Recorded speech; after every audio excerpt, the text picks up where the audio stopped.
Amy, let me tell you about a magical place that is so exactly designed to be enclosed space, year-round fun for the whole family that I bet you already know what I'm going to say before I even say the name. Let's say it together on 3. 1, 2, 3.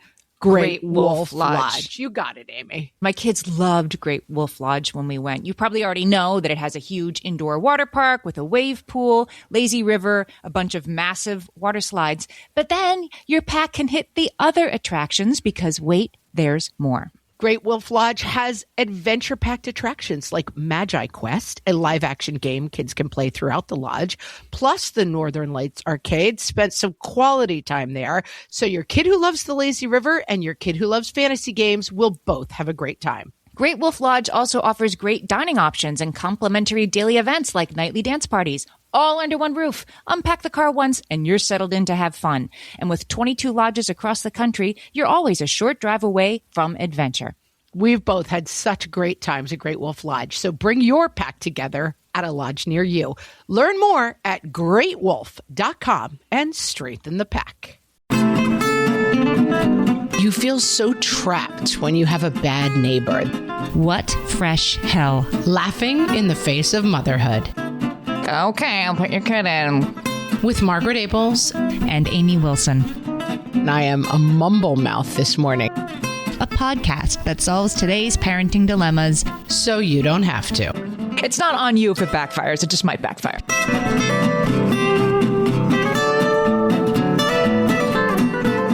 Hey, everybody. Welcome to What Fresh Hell, Laughing in the Face of Motherhood. This is Amy. And this is Margaret. And today we're talking about, well, that backfired. Things that we thought would go well, but that went terribly wrong. But before we do that, Amy, we're going straight to it. It's mailbag. Oh, yes. Wait a minute. Time for mailbag. Wait.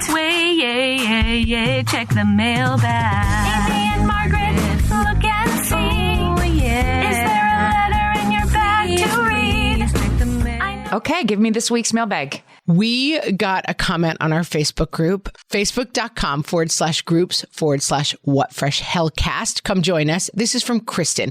We were talking on an earlier podcast about whether or not photos should be retouched. Right. And Kristen is a professional photographer. And this is what she says about retouching. I personally have a 2-week policy. That means I will retouch anything that wasn't there 2 weeks ago or will not be there in 2 weeks. No body changes, but yes, for scrapes, acne, etc. Just a thought. Yeah, that's exactly the right way to look at it. Yeah. I mean, I love it when people come to the Facebook group and they're like, let me solve this for you, because that sounds right. Yeah, like that's exactly the right way to thread that needle. Although I will say I do have a school photo of my son when he had a black eye, which is something we could have retouched. And of course, I'm so glad. And I have this sort of little rascals picture of him with a shiner. Yeah, some of them are too cute. Yeah. We just got our school photos. Not that bad this year, guys. Not that bad.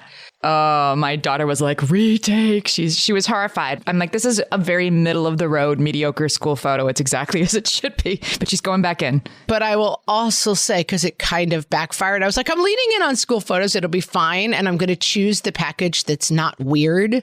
And somehow I ended up with magnets, Amy, like 6 magnets of like a pretty mediocre picture of my kid. And I'm just like, that backfired. There's a very limited market. Yeah. Who wants those? Well, that backfired. Yeah, I thought I was just I'm like, let me just get the normal only. And guess what? I didn't get normal. I got abnormal. You're in good company today because we went to our Facebook group and we said, what are things that you thought would work out well? And actually just the opposite. And you guys came with the answers, as always. As usual, hundreds of responses. And we might have to do 2 of these. This might be a part 1 of 2. Yeah, this is going to be a 2-parter, I feel, because there are so many good ones. And I'll start, Amy, with my own example. I feel like I've said before on the podcast, beware any experience that begins, this will be fun. Now, sometimes it works out. I was thinking, well, the RV trip, but like the RV trip, I wouldn't undo. It was great. Like it was kind of a nightmare. It was super hard. We spent 7 days in an RV. My husband wasn't able to come, and I ended up going with my father-in-law. And I was like, this is going to be an abject nightmare. And it was kind of fun.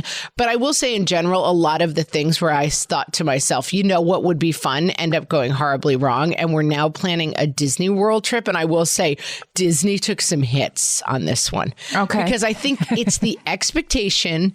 It's the, what do you call it? Sunken costs, I believe you call it. Like you're Sunken cost fallacy. Yes. it's thousands and thousands of dollars in. Right. And I've stood in line for 90 minutes for this ride. And even though everybody's cranky and hungry, like the fuel lights are on, we should have had dinner before we got in this line. There's only another half an hour, so I'm going to keep standing here. Yeah. And you're in, they call it in for a penny, in for a pound, good money after bad. And I do find myself to be the Disney World Cassandra, where I'm just like, this may go horribly. One thing I will say for myself is that my kids are now 13, 11, and 9. So they're on almost the old end for Disney.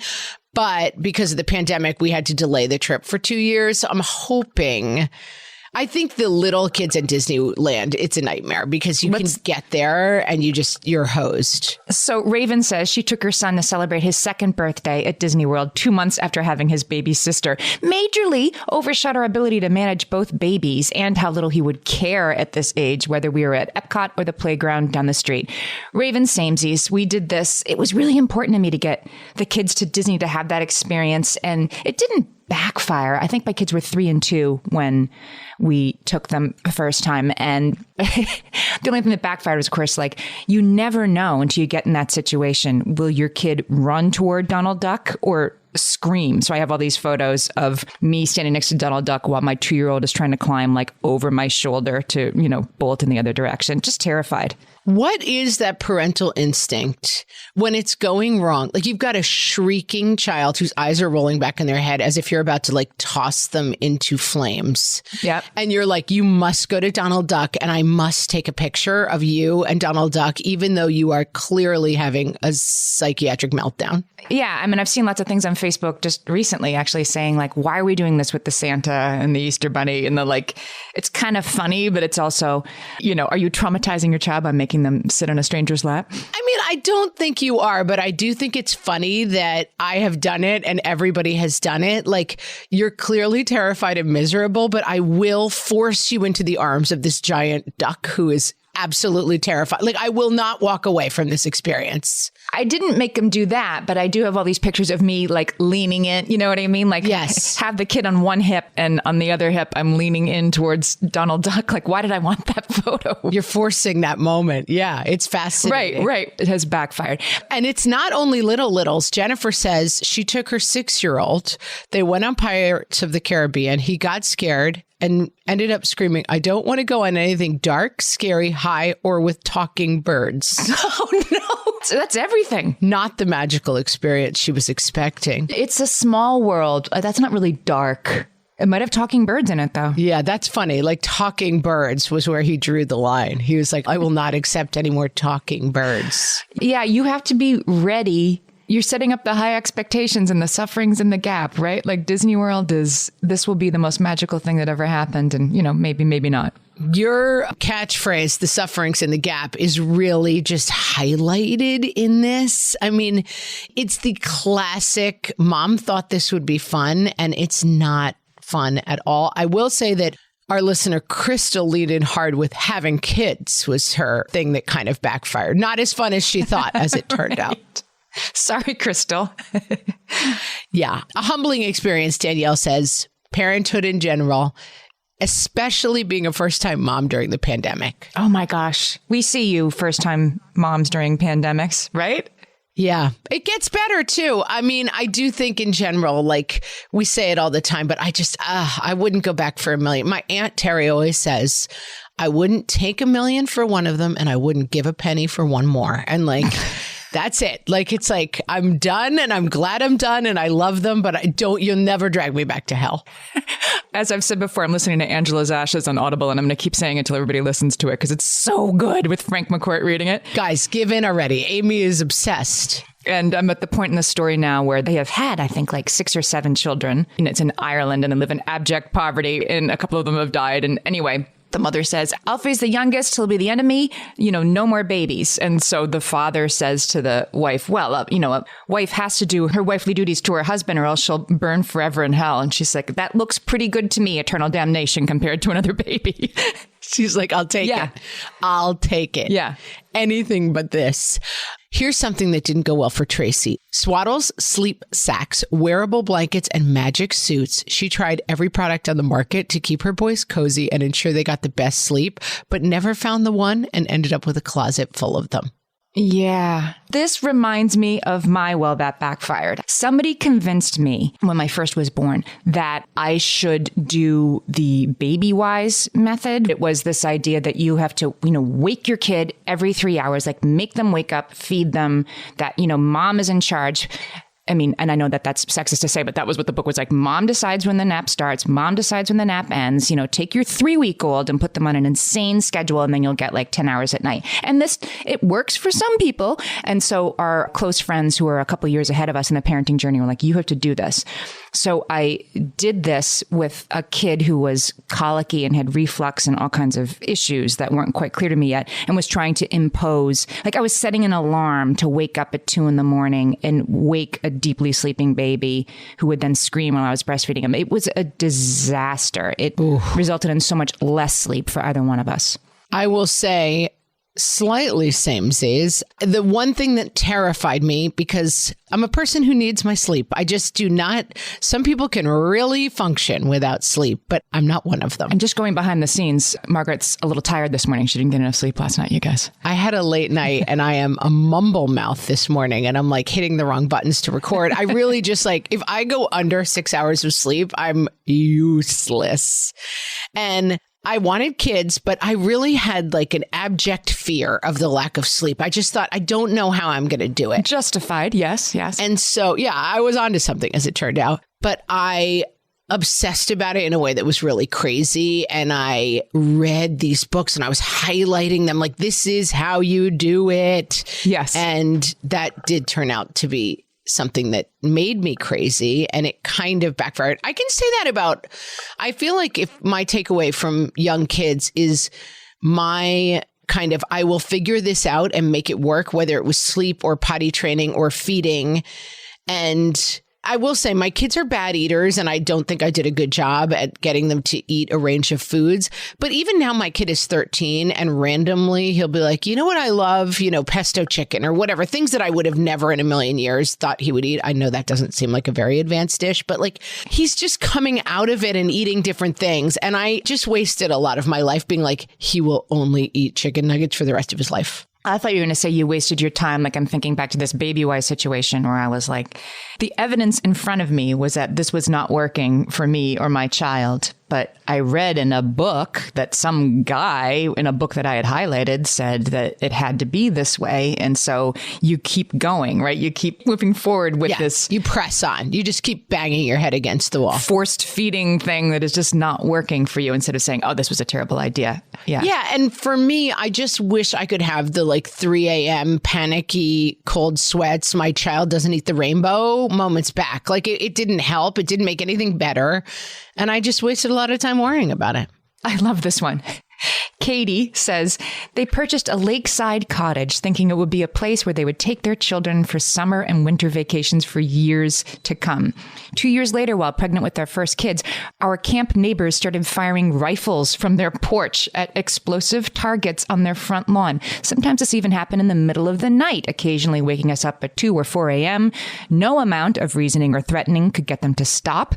Eventually, we took a loss and sold a camp to somebody who seemed unconcerned with the neighbor's rowdiness. Oh my gosh. This gives me the cold chills. Like the worry of the bad neighbor. My sister had a really bad neighbor at one point, and, just loud music. And then there were like the notes on the door back and forth, like, your music's too loud. You're old. I hate you. Stop bothering me about my music. And I just thought there is something that you feel so trapped when you have a bad neighbor. There is just something so awful about that experience. You have constant conflict.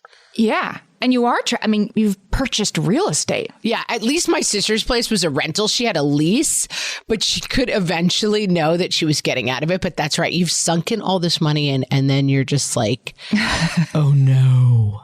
Yeah. I mean, sympathies. Here's another house buy from Caitlin. She bought a house for her mother-in-law who ended up hospitalized 5 weeks after they closed. Passed 3.5 months later. They had huge surprises with structural issues. The mother-in-law never got to live in it, and now it's not habitable. So there's that. And they own it. Oh my gosh. Yeah, huge surprise structural issues. Caitlin, I mean, I've been there, but there should be no such thing as a huge surprise structural issue. There's only a huge structural, undisclosed structural issue until after the closing. Yeah. And truly, like, the stress of selling a home is so bonkers. And when we moved from Los Angeles, we were on the brink. I mean, we truly had like a U-Haul packed in our driveway. And the house we were buying in New York fell through, didn't pass inspection.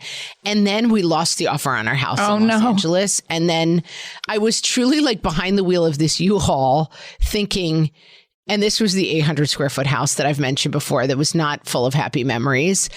And I just kept thinking, and I had sold all the furniture. Like, are we going back in and like rebuying furniture and staying another year? And I was just like, we're pulling out of the driveway. Like, this could be our you can really ruin yourself financially with bad, simple kind of real estate mistakes. And we did end up, for 2 more months trying to sell the house. God. It was in the city. Someone broke in and was living in it. We had to get them. I mean, it was truly one of those situations where I woke up every morning with that feeling of like, oh no. And it wasn't like the baby books, and it wasn't like the eating a rainbow where I'm being silly. It was like our entire financial future was just spiraling down the drain. And if we had gone a year without selling the house, we would have been completely hosed. Oh, real estate. God bless you. It seems like a good idea, but man, it is fraught. All right, Amy, we'll be back with even more things that backfired. For some of us, tax season is one of the only times that we look at our finances fully. And once it's over, well, that was terrible. And it is completely understandable not to want to think about it for another whole year. But using Monarch and being intentional with your finances in an ongoing way helps you see where your money is going and how you can put your refund to best use. We are here to tell you, simplify your finances with Monarch. Monarch is the all-in-one personal finance tool designed to make your life easier. It brings your entire financial life, budgeting, accounts and investments, net worth, and future planning together in one dashboard on your phone or laptop. Feel aware and in control of your finances this tax season and get 50% off your Monarch subscription with code FRESH. As you know, my husband and I are preparing to send, 3 kids off to college, and I cannot tell you how helpful Monarch has been in showing us our full financial picture, helping us to track our spending and reach important savings milestones. Our weekly meeting, Amy, it's now run by Monarch. Love it. Achieve your financial goals for good with Monarch, the all-in-one tool that makes money management simple. Use code FRESH at monarch.com for half off your first year. That's 50% off at monarch.com, code FRESH. You know that thing where you get an amazing pair of shoes at a really great price and want to tell everyone about it? Yeah, so do we. Here at Designer Shoe Warehouse, we'll give you something to brag about, like the latest styles from brands you love, or the trends everyone's obsessing over, or shoes that make you feel like, well, you. So go ahead, show off a little. Find shoes that get you at prices that get your budget. Head to your DSW store or DSW.com today. DSW, let us surprise you. Just remembered another thing that totally backfired when my kids were little. We went on vacation, same kids I took to DisneyWorld when they were too young. We went to Jamaica and they had a petting dolphins, get to know the dolphins encounter adventure, which we eagerly signed up for. Our 2 little boys, weren't they going to be so lucky? Again, I have photos. I will find one and put it up on Facebook of us holding the kids, right? And putting our arms out to pet the dolphin while... Oh, please. Like the 2 kids, both of them this time, scream. And we were so invested, of course, financially invested, but also like, I want to touch a dolphin. So we ended up... They're losing their minds. One of us, we had to take turns. One of us standing on the shore with our 2 just completely screaming meltdown children, and one in the water. Of course, one of those kids turned out to have a raging double ear infection that I was missing because I was so focused on why aren't you enchanted by these dolphins? Like, that's why he was screaming. That little like the dolphins were making were like blowing his poor eardrums out. Yes. The dolphins were like, and he was like, ow. There's no way to test this stuff, you know? There's no way to run an A/B test on like, will my kid want to pet a dolphin or will it terrify them? It might terrify them. Well, Shivanji has your back on this one, Amy. She says all the fun and exciting kid-friendly activities and fairs that just made my poor son's sensory sensitivity crazy. Most memorably, breakfast with Santa and watching Polar Express 3D unmitigated disasters. 3D. I have a sensory sensitive child as well. And this is, I wish I had heard your advice back when I had little kids. Parent the kid you have. And like, yeah, you know, this will be fun. It's fine that kids don't want to do some things, but I feel like we just, again, it's shoving, you know, the screaming 2-year-old at Chippendale. Like you have to, I mean, Chippendale, the costumed characters, not the men's nude review. Chippendale, the chipmunks. Which came first? We're going to do a deep dive on that. It's good. Do some research, Amy. Get to the bottom of that. But I have made that mistake. And I had a kid who was terrified of costume characters. And I will say she was my third. And by that time, I was able to make the choice. She stayed home when we went to Disneyland because she was terrified of costumed characters. Like she would just start crying. And I thought, if I bring her, she's going to cry all day. But if she had been my first, I would have been like, she's coming and I'm going to drag this screaming child and shove her at different princesses and animals. Right. While she cries. Donald Duck is nice. He's so nice. Also, the person in the Donald Duck costume is like 4'10" usually. They get a very tiny person to be in the Donald Duck costume. Doesn't matter. And then there are some kids. I went to Disney World with my family and my sisters. So I was 14 and I had sisters who were 2 and 3 at the time. So I remember it very well. Anyway, like it always happens. Like one kid is terrified. My other sister, we always laugh about how she's like, sure, like bad guy from Robin Hood, lion who has like an angry face. Like I'll hug you. Like we have pictures of her just, she loved them all, you know, running up to just embracing the most random, the Tweedledum and Tweedledee who do look kind of scary. No, not to her. They have like pointy eyebrows. Yeah. Not to her. She loved them. Yeah. Kate had a similar experience going to Chuck E. Cheese with a highly sensitive child on a Saturday afternoon. That didn't go well. She said didn't know he was highly sensitive at the time. What a way to find out. Yeah, well, she found out the hard way. This is an important category, I think. Caitlin says she got a big plastic tote with handles as a toy bin. It's just so easy. You just put all the toys in there. Apparently, the tote is the best toy, Caitlin says. So all the toys get emptied out on the floor and the tote becomes a picnic table or something to hide under or something to climb into every single day. I mean, we need to do a whole It Gets Better episode, Amy, but let me tell you. Not having like fabric boxes full of toys in my house is the greatest thing that's ever happened to me. Yes. We still have Legos, which are a nightmare. We still have Legos. But I will say my Lego kid is very into keeping the Legos in a very specific way, which helps me out. What's the way? Like they're in a... He puts them back in the box. Like he has a system for them because he likes them just so. Right. Which is good news because it means he's not like just throwing them all over the house. He's owning the problem now. Yeah. It's bad news because if, you know, the white piece with the 2 bumps on top that has a slight curve in it is missing, the night is over. But it's good news because he's not just dumping them everywhere. But again, in the 800 square foot house of horrors, everything, you know, we had one of those cube things with the 8 different, you know, fabric boxes. One said cars, one said trains, one said, you know, puzzle, whatever it was. And it was like you said, like it was their job. My kids would just march in the morning and it's like dump, dump, dump. And, you know, I read all the books that were like, you let them play with one thing and then they put it away before. This is how preschool teachers do it.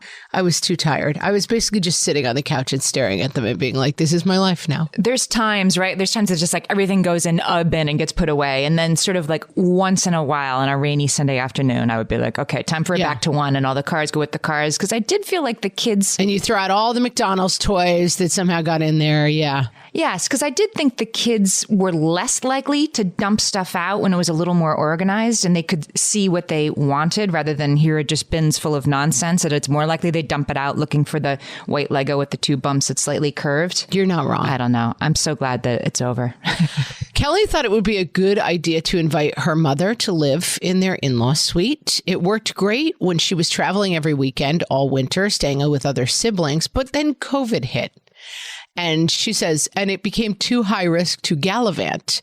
It has been rough, but who the heck thought of this pandemic quarantine scenario? Yeah, we did not solve for that.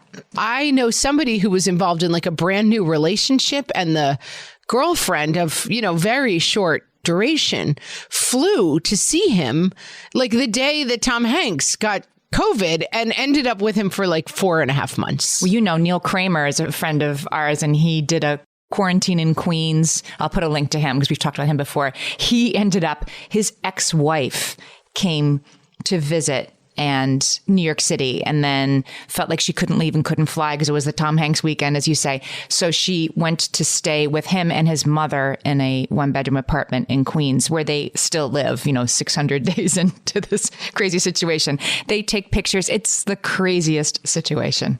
Yeah, there's going to be a whole genre of like film and TV and movies and novels about like accidental partners accidentally thrown together in the quarantine. I'll tell you what backfired for me is the open plan apartment during, a pandemic.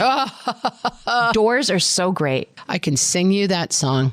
Oh, my open plan house. Oh, for a door. Oh, for a door. Like, oh, gosh. I mean, I always say my Aunt Terry, who's getting a lot of mentions on this episode, she was saying that her grandmother used to call the kids the where's me's because she was Irish. And the kids would just be like, where's me hat? Where's me notebook? Where's me backpack? Whatever it was.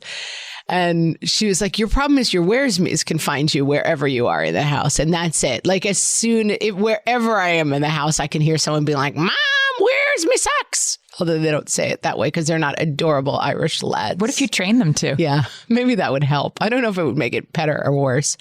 Cassie says she thought it would be fun to take her kids on an easy, kid-friendly hike. In quotes. She underestimated her ability to chill as they walked along drop-offs like it was nothing. I made them go single file and thought I was going to have a stroke.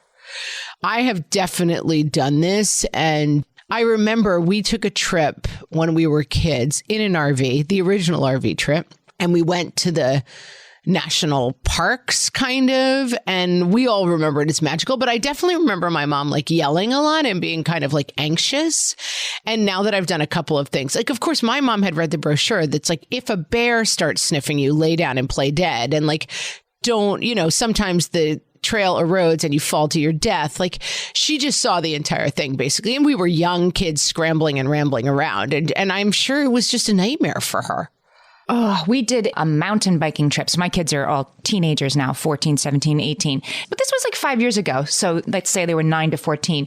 And we did a mountain biking thing. We'd never mountain biked before. And we were on a vacation and the guy was like, come on, everybody, let's go. And I could not enjoy it at all because we didn't know what we were doing. And of course, my kids have no problem not knowing what they're doing and speeding down a mountain on a mountain bike. And I'm watching behind them like, And so, some poor tour guide has to ride in the back with the scary old lady with the mom. And he's like, come on, you can do this. And you're like, stop talking to me, Gagi. They thought that I was riding slowly because I was having a hard time pushing the wheel. I'm like, that's not it at all. Like I both have to and cannot see my kids, like down the mountain at top speed, just like so actively dangerous. It was not a family fun day for me, at least. Not at all. Not fun at all.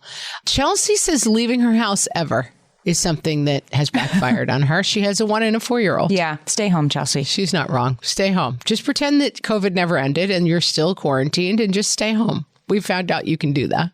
Amy, not you, a different Amy, took her older kids, 11 and 12, to a haunted house. Thought they were old enough. It would be fun. I had this survival instinct kick in, and at the entrance, I couldn't make myself go in. Rather, I asked a family walking behind us, strangers, if my kids could go with them instead, and I would meet them at the exit. My kids still talk about how I abandoned them at a haunted house. So what backfired is that you thought you could handle the haunted house, Amy, but then you couldn't. Yeah, and that your kids are still mad at you to this day. It seems that they are, damaged not by the haunted house itself, but just by your abandonment has become the scariest thing. I mean, kids are very sensitive to this. I will say I have a child who needed an emergency appendectomy last week. Yeah. And as Amy well knows, did complain to me for a full 24 hours about his worsening stomach pain. And I continually told him to suck it up, that he was just constipated and that once he pooped, everything would be fine.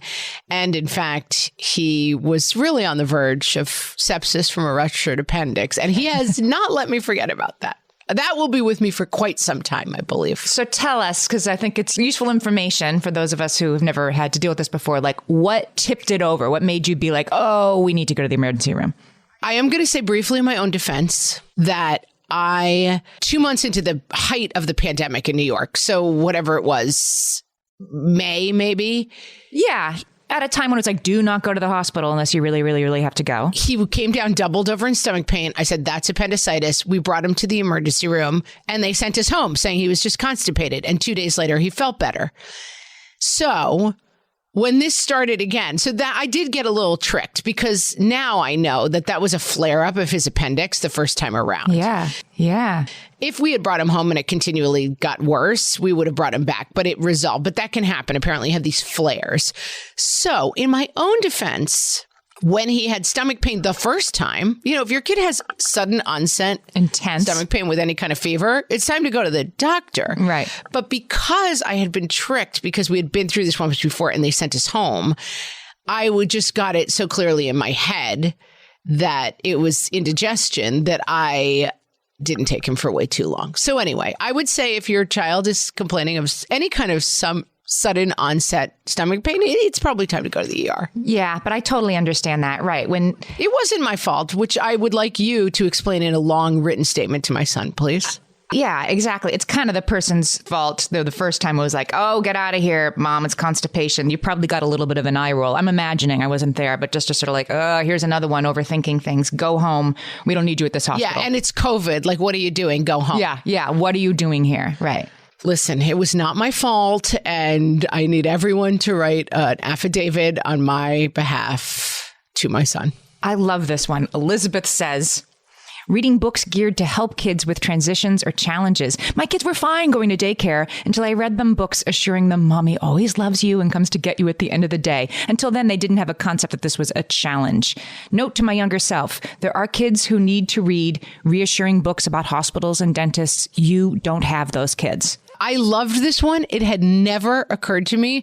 Elizabeth and Maeve both had her back. Maeve said her son had no fear of doctors, dentists, or shots until Daniel Tiger had an episode about being scared. Damn you, Daniel Tiger. We banned the show immediately, but years later, she's still scared of appointments. It's funny, this thing of like, it'll be okay. It's like, wait, I thought it would be okay until you said something about it. Right. Interesting. I never had that with my kids, but I would have never thought of it. That's a good one. I can see that totally backfires. All right. We'll be back with even more backfires after this, Amy. Amy, when I'm having a good hair day, it usually makes my whole day better. And that's why on every day, I'm taking Nutrafol. Nutrafol is the #1 dermatologist-recommended hair growth supplement brand. And it's the #1 hair growth supplement brand personally used by dermatologists. Nutrafol's hair growth supplements are peer-reviewed, NSF certified for sport, and clinically tested. Nutrafol offers multiple formulas for men and women tailored to different life stages and lifestyle factors, so you get support that's actually right for you. Adding Nutrafol to your daily routine is easy. Order online, no prescription needed, with automated deliveries and free shipping to keep you on track. Let your hair be one less thing to worry about. See visibly thicker, stronger, faster-growing hair in 3 to 6 months with Nutrafol. For a limited time, Nutrafol is offering our listeners $10 off your first month subscription and free shipping when you visit Nutrafol.com and enter promo code LAUGHING. That's Nutrafol.com, spelled Nutrafol.com, promo code LAUGHING. My favorite skincare products actually feel more like self-care, like they're so nice to put on and they smell so good that I'm actually happy when I get to that part of my day.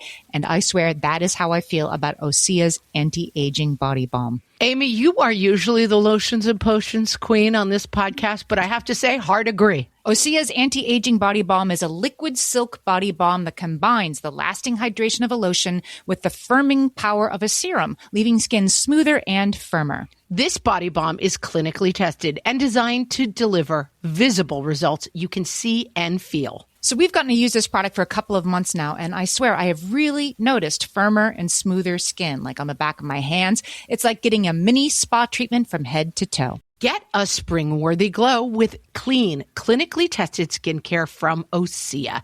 And right now, we have a special discount just for our listeners. Get 10% off your first order site-wide with code FRESH at OseaMalibu.com.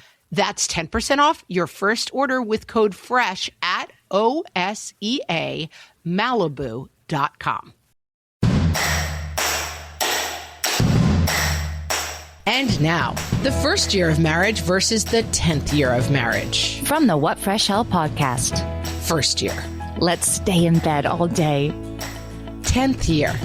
If you get breakfast for the kids while I shower, I'll give you $5. First year. You're cooking dinner?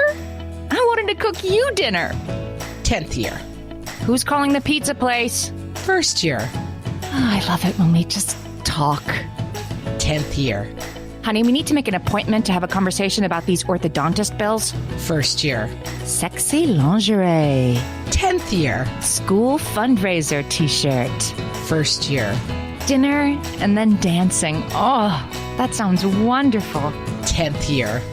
You'll clean up the kitchen and I'll go to sleep before 9 p.m. Oh, that sounds wonderful. First year. I'm so glad we stayed up until 3 a.m. hashing out that important relationship-related issue. 10th year. Look, I've long since decided we're in this together and we're going to make it work somehow, so let's get some sleep. This has been the first year of marriage versus the 10th year of marriage. From the What Fresh Hell podcast. Okay, so Alice says the instant backfired for her. She says, I read online that it would cook frozen chicken, never tried it again. Now, it does cook frozen chicken because I've done it and it's miraculous when you need it to, but it tastes a little weird, I will say. It's like microwaving chicken. I mean, listen, we've all fallen for the, like, it slices, it dices, it makes your life easier. Like, right. I mean, there's a lot of funny, like, YouTube stuff on, you know, parodies of, like, the Snuggie where it starts with, like, someone, like, trying to use the remote while they have the blanket on and, like, the blanket's somehow choking them and, like, flinging the remote out of their hands. And it's like, is it really that hard to have a blanket on? Like, no, you need a blanket with arms, you know?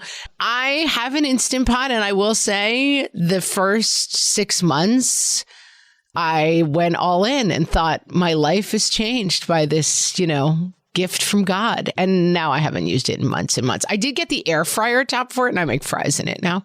They come out pretty good. Wait, you can make your pressure cooker into an air fryer? You have to get a different lid, and that's the air fryer lid. See, you learn something every week in this podcast. Are they that much better than the oven? I'm not sure. Right. I don't know. But I fell for this. I got an apple corer because we go to the, you know, apple picking. And I was like, oh, I'll core my apples and that'll be easy. I truly, this year we came home from the apple farm. And I couldn't find the apple corer because, of course, it's always in my way. And then I hid it somewhere to get it out of the way. And then this year, all of our apples just rotted because I can't even find the apple corer. That's my life. Pamela has a similar complaint. As cozy season arrives, she loves using the slow cooker for dinner. However, over the years, every attempt she's made to make anything vegetarian in our crock pot always comes out tasting like actual dirt.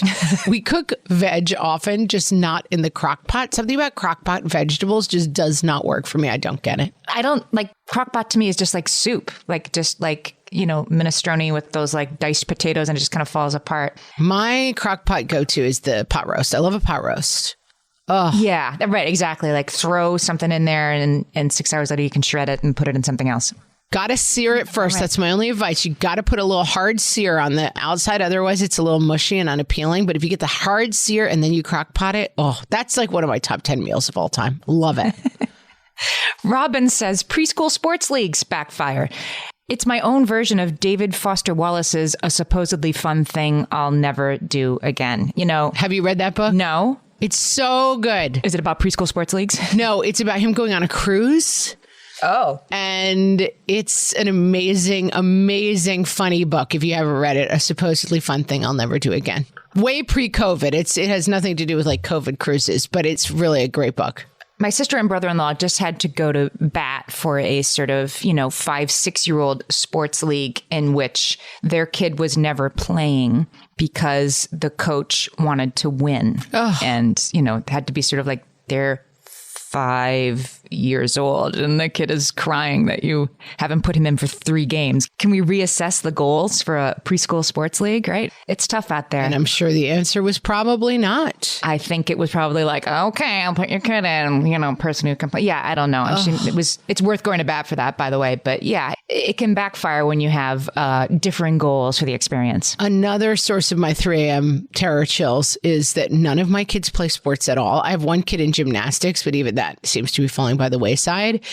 And I couldn't do it. I couldn't do it. It just was it was anathema to me on every level. Like getting up early, going out, standing around, having to make conversation. I just couldn't do it. Fighting with a coach about my 5-year-old not playing. Yeah. I did it twice and I just thought never again. I get that sports are useful, but it's not in my DNA. I never played a team sport. And so it wasn't, as important to me as it was to my spouse who did.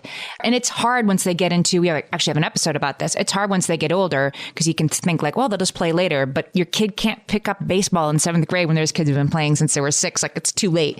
But my 8th grade daughter, who never played a team sport for a lot of reasons, she joined the volleyball team this past fall at her school. And volleyball is the kind of sport you can kind of pick up in 7th, 8th grade, and it works. I started volleyball in high school. Yeah. So, those things are there for you. So if you're in the position of but they'll never play D1 soccer if they don't go to the preschool sports league. Like there is time and there are sports that start a little later. Yeah. And spoiler alert, they're probably not going to play D1 soccer. Right, so right. It'll be fine. Don't worry about it. Melina says, working from home while my fella took care of newborn and toddler, I was meant to only be disturbed for the baby's feeds, but everyone in the house couldn't leave me alone. Not even the dog. Oh, especially the dog. Marshmallow comes and finds me. As soon as I sit down, she comes and looks up at me like, well, you're bored, and starts crying and running around in a circle, wants me to play with her. Like, I don't need you to occupy my time, dog. Yeah, I'm not proud of how often I yell at my cat. I have nothing for you. Leave me alone. Right, I'm closed. She just comes and walks through my feet. Melina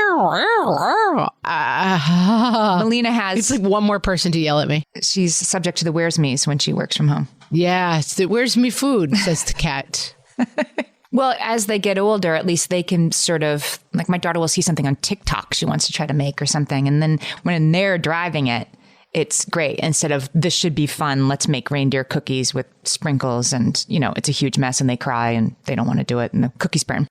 Yeah. And also, it's like Christmas decorating. It's 5 minutes of enthusiastic participation and then you do the rest. Right.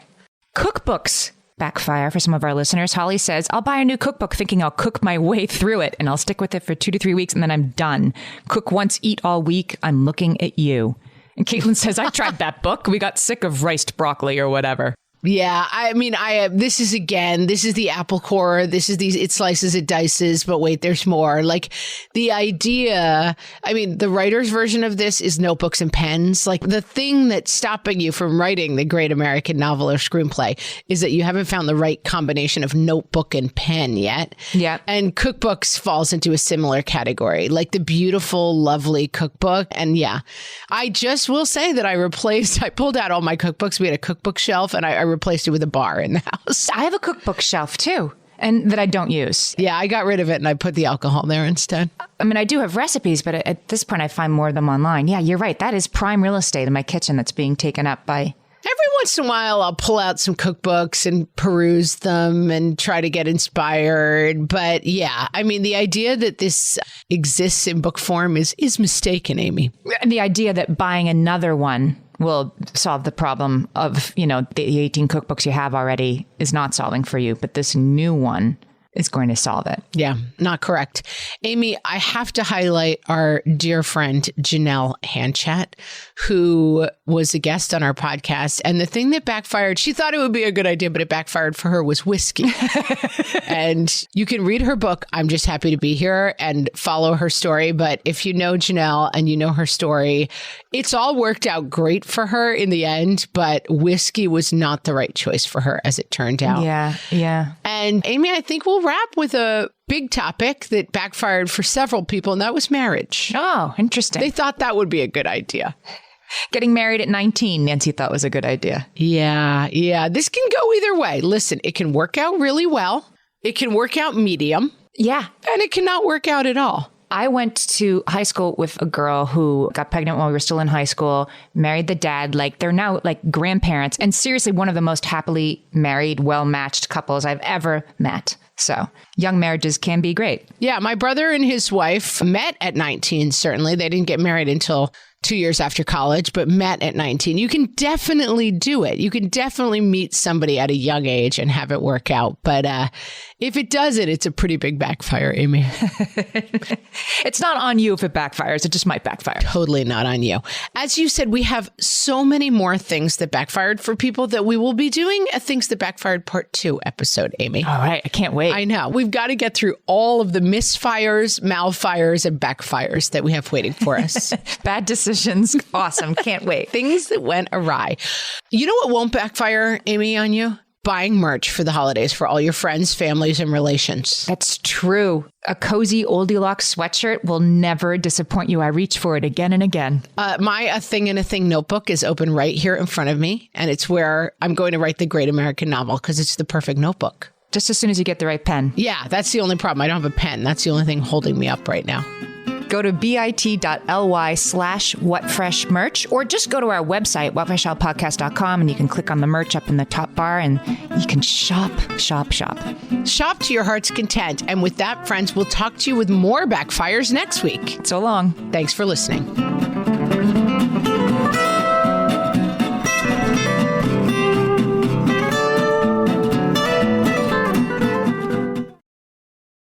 Stitch Fix. Shopping is hard. Let's talk about it. I don't have time to shop for clothes. I have to buy everything in 3 sizes to find one that fits. They know me at the post office. Workout wear is my only wear. Stitch Fix makes shopping easy. Just show your size, style, and budget, and your stylist sends personalized looks right to your door. No subscription required, plus free shipping and returns. Oh, wow. That was easy. Stitch Fix. Online personal styling for everyone. Take your style quiz today at stitchfix.com.